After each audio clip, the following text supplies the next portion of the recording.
Selamat malam, perkenalkan nama saya Natalia Tanti Bustando, NIM 2003-03008, kelas A semester 3, jurusan Sosiologi, Fakultas Ilmu Sosial dan Politik, Universitas Nusa Cendana. Pada kesempatan kali ini saya akan mereview tugas pertama, teori sosiologi modern. Di sini akan dibahas mengenai pengantar tentang Michael Foucault. Yang pertama akan dibahas mengenai pengantar. Filsuf Prancis dan sejarawan Michael Foucault sangat penting untuk siswa di Departemen Sastra, Sejarah, Sosiologi, dan Studi Kebudayaan. Sejarah dari setiap fenomena budaya selalu melibatkan bersama kesamaan atau versi sah dari peristiwa, narasi tersembunyi, seperangkat kebenaran yang tak terucapkan, yang seringkali menimbulkan pemikiran yang salah proses tampak tepat sebagai efek dari operasi mereka dalam GERD yang lebih besar.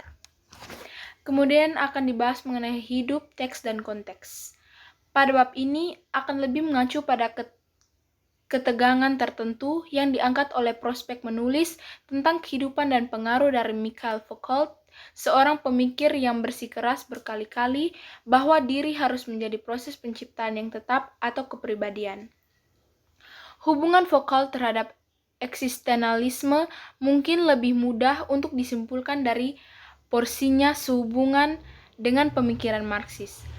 Meskipun bunga awal masuk karya Heidegger dan Husserl dan penggunaan strategis gagasan desanalisis lebih lanjut di kemudian hari sebagai karya besar Foucault, karya membentuk bagian dari reaksi yang terang-terangan dan terpolitisasi terhadap filsafat kesadaran berhubungan terutama dengan Strate yang sepanjang tahun 1960-an dan tahun 1960-an adalah tokoh intelektual utama di Prancis.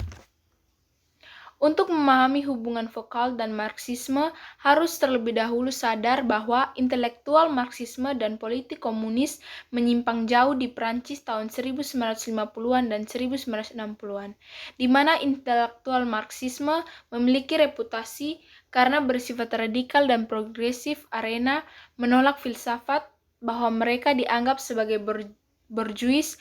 Partai Komunis Prancis atau PCF bagi banyak orang tampak sangat institusional andoktrin. Foucault adalah anggota PCF yang hanya sebentar. Kemudian akan dibahas mengenai pekerjaan, kegilaan, dan obat-obatan. Kepentingan penelitian dan publikasi Foucault yang paling awal berfokus pada institut pengobatan, terutama psikiatri di abad ke-19, tandem dengan daya tarik, dengan pelanggaran potensi kegilaan sebagai kekuatan artistik dan politik. Foucault ingin menulis sejarah penyakit mental yang bisa dipandang umum dan diterima mengenai liberalisasi memperlakukan man of the mad dengan kelahiran psikiatri modern. Investasinya dalam hal ini, topik dan perspektif dari mana pendekatan adalah ambigu dan berpotensi bertentangan. Setelah membaca filsafat di universitas, Foucault minat kemudian beralih ke disiplin psikologi dan pada tahun 1952 ia dipengaruhi sebuah diploma psikopatologi setelah mempelajari di bawah Jean Delay di Institut de Psychologie.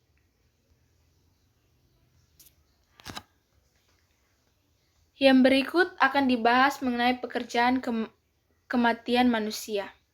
Menerapkan dan memurnikan metode sejarah penting yang disebut arkeologi yang dikembangkan dalam karya On Medicine. Foucault berubah pada tahun 1966 menjadi pertimbangan dari kondisi intelektual dasar yang menghasilkan ilmu modern dikenal sebagai ilmu manusia. Setelah mempelajari rekahan bahwa setiap masyarakat menemukan dirinya wajib membuat antara alasan dan kegilaan, Foucault sekarang menyatakan bahwa ia ingin menulis sejarah keteraturan di tempat-tempat lain yang dirumasikan sebagai sejarah kemiripan dan kemiripan dating dalam dua bagian. Foucault memulai dari pengamatan untuk sesuatu yang harus dipikirkan atau harus dimasukkan ke institusi sebagai pengetahuan. Kondisi tertentu memiliki jenis pemikiran untuk memungkinkan harus sudah berada di tingkat yang lebih mendasar. Dengan kata lain, tanpa adanya eksistensi di balik itu, kondisi-kondisi kemungkinan yang diberikan sistem pemikiran atau kumpulan pengetahuan jadilah mustahil. Pembahasan yang berikut mengenai penulis dan teks. Foucault menggunakan literatur tulisan-tulisan dari Sade untuk mencontohkan kehancuran sejarah dari klasik kepercayaan dari kemungkinan representasi mimetik yang sempurna yang mencirikan modern dan postmodern. Bahasa didorong ke batas-batas perwakilan di zaman modern dan menjadi referensi diri sendiri. Bahasa modern tidak ada hubungannya tetapi bersinar dalam kecermelangan tentang keberadaannya. Karena bahasa mulai berubah bentuk dan membebaskan diri tidak hanya fungsi mimetik tetapi aturan tata bahasa dan dalam hal ini puisi prosodi. Menentang hubungan yang diharapkan antara bentuk dan isi sehingga model estetika dan ontologi muncul. Sastra bahasa penting untuk Foucault karena ini adalah bahasa yang bekerja pada batas-batas ekspresi, bahasa yang mendorong kita untuk saksikan kehancuran dan fiksi diri dan penyebaran sejarah proses dan referensian.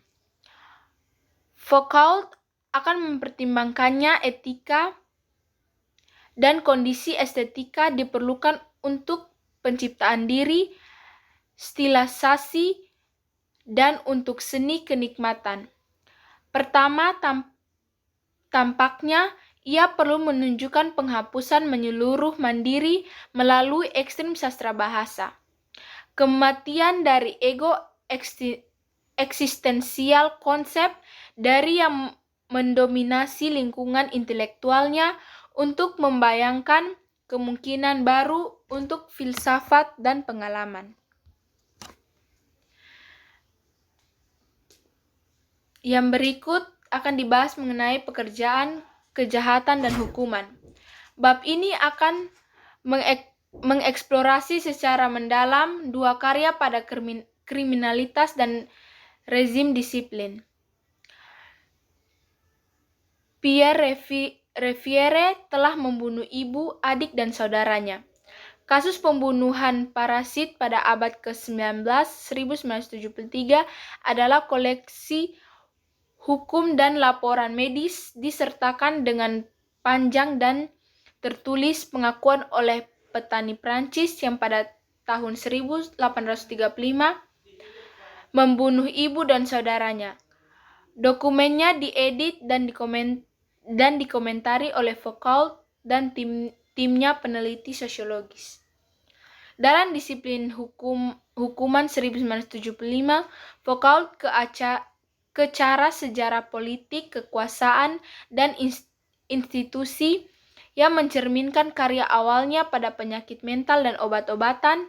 Kali ini fokusnya pada sistem karaseral, hukuman, dan penjara.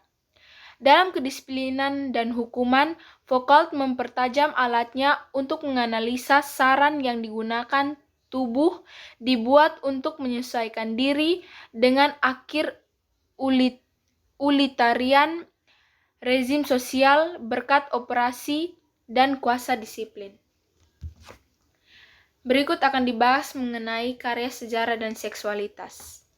Salah satu yang paling mencolok dan asli kontribusi Foucault adalah berlawanan pendapat dan teori menarik pertunjukan bahwa seksualitas memiliki sejarah yang merupakan hubungan antara kewajiban untuk mengatakan kebenaran dan larangan yang membebani seksualitas.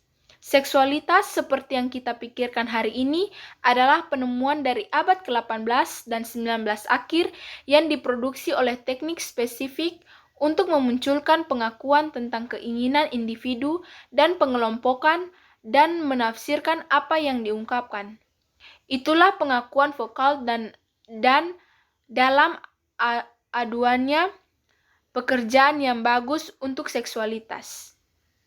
Teks yang kita kenal sebagai sejarah seksualitas vokal adalah koleksi Tripartite jilid pertama, Sejarah Seks Modern di Konteks Teori, Pengoperasian Kekuasaan, dan Pengetahuan diterbitkan di Prancis tahun 1976.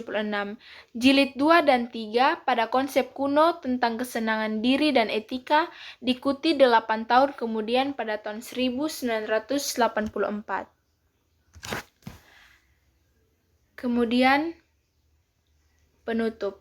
Berdasarkan materi yang telah dipaparkan, dapat disimpulkan bahwa pengenalan ini untuk karya Michael Foucault yang menyatakan penyelidikannya dalam konteks intelektual dan sejarah mereka yang berlanjut dengan pembahasan terperinci karya-karya besar Foucault. Sekian dan terima kasih.